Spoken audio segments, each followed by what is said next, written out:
Joe Leigh here for Seconds Out, Kid Galahad here in Sheffield. How are you, man? I'm good, my man. I'm good, thank you. How are you? Yeah, very good. You like boxing royalty here in Sheffield. Where's your belt, Barry? It's at home. It's at home, up on the wall at my mum's house. Listen, Sheffield, innit? I'm the people's champ, and Sheffield's a wonderful place. As I say, literally every 5 seconds you're getting stopped for photos here. Is it like this every boxing event you go to, specifically in Sheffield? Yeah, Sheffield. Look, you know Sheffield. The thing with Sheffield, we've had that many world champions. They're not really fussed. I don't know. I think it's because I probably spend a bit of time with the fans and I talk to people and mingling with them. The people's champ. That's what they say. And obviously, recently you've had the biggest fight of your life and become the new featherweight champion with the IBF. Right, I'll say that again. Yeah, so obviously recently you become the featherweight champion with the IBF, world champion, your lifelong dream, of course. Just talk to me about what it's been like since that fight at Fight Camp. To be honest with you, it's not been that different, you know. I've not gone nowhere, I've not really done nothing. I've literally just been in the gym doing the same thing that I did before, because in this game you've got to be focused on what you're doing, you know. The end goal, this is not the end goal for me. The end goal is when I'm retired and I've done what I've done, then I can look back and sit back and look. I'm just focused on, you know, November the 13th, that's the next fight. So I'm focused on that. I'm on to the next one now. That's my mindset. How long have you known about the next fight? Probably about, in the contract when I signed with Eddie, we knew it was going to be before the end of the year, so I knew more or less before then, yeah. And the opponent, for people who don't know? We don't know yet. I've actually spoken to him today, and he said they're struggling to get anyone. He goes, every time they're offering anyone, no one wants it, and that's what it is, innit? But listen, they'll find someone. November the 13th. Big shout out to White Zone for letting me come down here. Definitely. $4.99. And the show's been fantastic so far. I'm looking forward to November the 13th. So it's not going to be Leigh Wood then? No, I think Leigh Wood's tied down. I don't know the situation is with him and Kanzu, and obviously the Michael Connors situation. So I don't really know what the crack is with that. So there's no point saying this or saying that because the fight's not going to happen. He's already tied down and needs to fight one of them two. What do you make of a Josh Warrington rematch? Because obviously after the first fight, you thought you weren't. A lot of people thought you weren't, and there was kind of leverage because you wanted the belt. But now you've got the belt. Do you still want the rematch? Yeah, of course I do. You know, I want to avenge that loss. And listen, I think he's got to see what happens with him. That draw is actually worse than getting another loss or actually getting a win for him. Because I think if he had lost, he would have packed up. If he had won, he would have moved on. So he's back in the same position that he was before then. So I don't know. I think we should have another fight with that kid. Try and get that win on him, obviously, and see where we go from there. I'm on a different path, you know. I'm looking to unify. Hopefully, fight Navarrete beginning of next year sometime. And then, you know, hopefully it could be for the unification for the Ring magazine, WBO title, the IBF title, and we'll see where we go from there. Just quickly back on Josh, do you think he would have retired if he lost again? Probably so, yeah. You know, probably made a few quid, and what's the point? You know, I think now that little thing's gone with him, he probably would have packed up. You know, that's why I think I don't think he would have kept on boxing.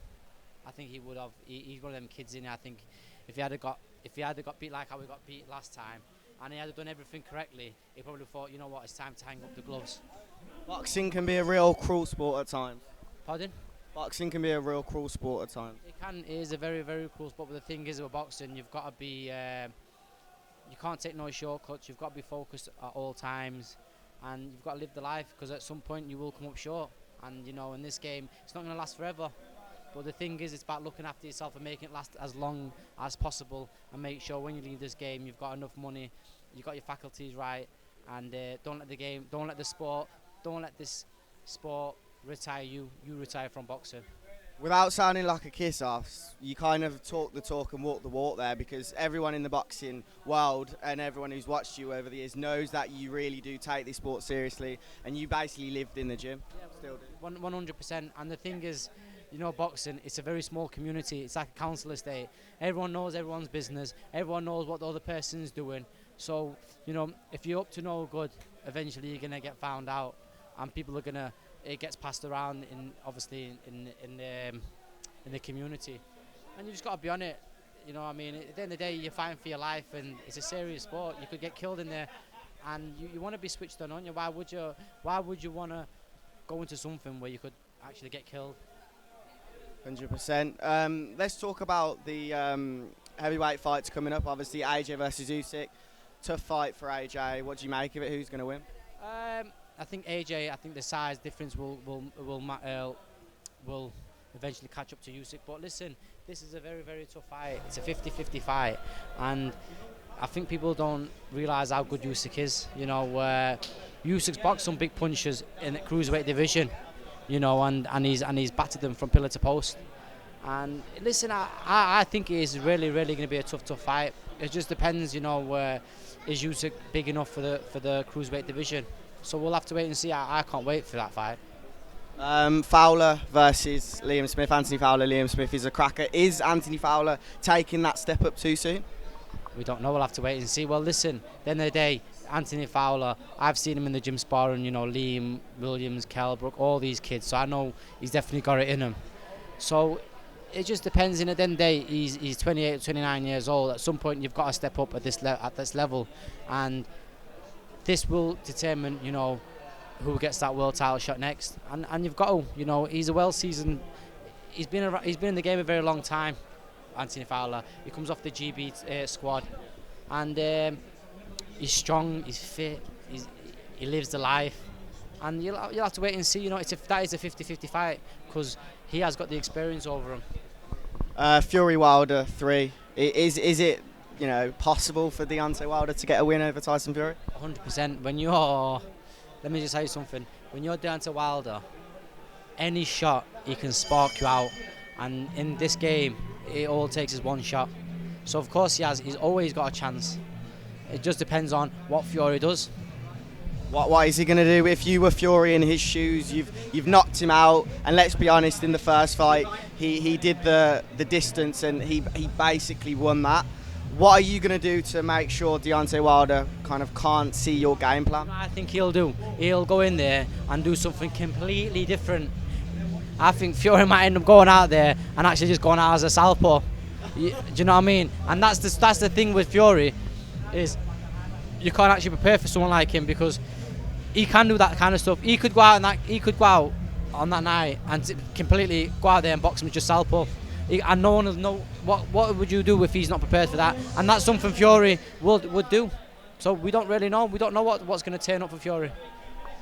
That really does make sense. He could genuinely just come out as a southpaw. He's done it in the past. I think he boxed the Irish fella who was a cab driver from Ireland once, and for the whole fight he just switched southpaw, and he boxes. And I think he did it to Derek Chisora as well. And that's the thing, he's so hard to train for because you actually don't know what he's going to do, because he probably don't know what he's going to do himself. Whatever he feels like doing that day, he'll do, because he can. He's that good. He can do everything. He can box. He can box, he can fight, he can box on the back foot, on the front foot, he switches orthodox southpaw. He knows everything about it. His boxing IQ is probably one of the best ever. Talk a bit about that a bit more. Tyson Fury's boxing IQ is probably the best I've ever seen in boxing. I don't think there's anybody who's got the IQ what he's got, in terms of he can adjust a chop, change and do everything. You know, I think he's got better boxing IQ than Floyd Mayweather because of what he does. You know, can Floyd Mayweather switch? Can Floyd Mayweather do all these things what Fury does? No, and I think he's very underrated. People don't realise. I think it's because he's so big, and people don't expect the heavyweight to do that. They think, oh, it's not right. It's not. You know, whenever we have ever seen in history a heavyweight do what he does, in that kind of style. You know what I mean? It's very, it's unreal, innit? It's like it's just the way he moves and everything about him. It's just, it looks like he shouldn't be doing it, but he does do it. And I think that's what people can't get around him. Like, well, he shouldn't be doing that. You know, look at what he can do. He fights literally like a middleweight. He knows all the tricks, every single little thing he can go in there and do. And he's going to be a very hard man to beat for anyone. Yeah, very valid points you make there. Last thing I want to bring up is Dante Dixon. Just as I know he's here tonight, I just kind of want to get your opinion on how far you think he's going to go. He hasn't fought this year yet, but I know you sparred him a lot in the build-up to your fight. Dante Dixon is one of the best prospects coming out of England. Dante Dixon, Shaq. We've got a kid in the gym called Bradley. Bradley Goldsmith, who's another one who's fantastic. Got loads, haven't we? I thought you meant Skeet then. I was confused. I was like, we've got another kid called Bradley, and we've got another kid called Jake Petit, who's unbelievable as well. You know, and I sparred all these for that fight. And listen, Dante's bad boy, bro. Every time when people always ask me, I say, yo, trust me, if Dante stays on it, Dante will be a world champion. Him and Shaq will be the next two coming out of Sheffield as world champions 100%. Because I've seen Shaq, you know, go in there and spar people like Liam Williams, Kell Brook, and absolutely give him a proper fucking, you know, more than hold his own. More than holds his own. Even when I spar Dante, it's not an easy night spar with Dante. He more than holds his own with me. Trust me, it's been harder. I've had harder spars than him than I've had in fights. And Dante don't mess about. You know what I'm saying? He's strong. He's tough. He'll be a very hard night for any. Even now, I would put him with any super featherweight world champion, and I'd still give him a chance. That's how good I think he is. And I think for Billy Joe Saunders to pick him as someone he wants to manage, he must be something special. 100%. You know, and the thing is, he picked him because he come to the gym to watch me spar. So when we were sparring in the gym, and he was giving me a bad boy spar. Let me tell you something. He was more than holding his own, and that's when Billy Joe knew. You know, he says to me, "What do you think?" I said, "Bro, that kid can fight." He says, "You think?" I said, "He'll be a world champion." Him straight away. All he's got to do is stay focused, live the life, and he'll be a world champion.